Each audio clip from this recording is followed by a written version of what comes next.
BRS working president KTR పై OU police స్టేషన్లో కాంగ్రెస్ నేతలు ఫిర్యాదు చేశారు. గ్రూప్ 1 పరీక్ష వ్యవహారాలపై కేటీఆర్ అసత్య ఆరోపణలు చేస్తున్నారని TPCC general secretary Chanagani Dayakar ఫిర్యాదు చేశారు. గ్రూప్ 1 పోస్టులను 3 కోట్లకు అమ్ముకున్నారంటూ కేటీఆర్ చేసిన వ్యాఖ్యలు నిరాధారమైనవని పేర్కొంటూ అలాంటి వ్యాఖ్యలు ప్రభుత్వానికి నియామకాల ప్రక్రియకు మచ్చ తెచ్చేలా ఉన్నాయని అన్నారు.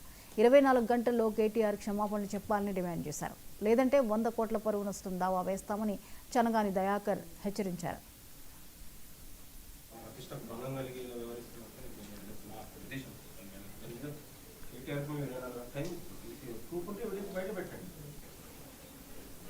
చాలా సీరియస్గా కేసు కట్టి కేటీఆర్ ఇక్కడ పిలవాలి సార్.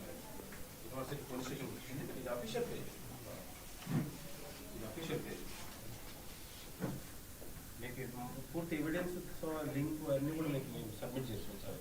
ఎందుకంటే వాళ్ళు నిన్న వచ్చిన పత్రికలో కొన్ని వర్షాలు అలా కావచ్చు, ఇది బీఆర్ఎస్ అఫీషియల్ వరకు డిలేట్ చేయాలి. ఎందుకంటే నిరాళమైన ఆరోపణలు చేసింది మన ప్రభుత్వ ప్రతిష్టకు భంగం కలిగి వ్యవహరిస్తున్నట్టు మా ఉద్దేశం. కేటీఆర్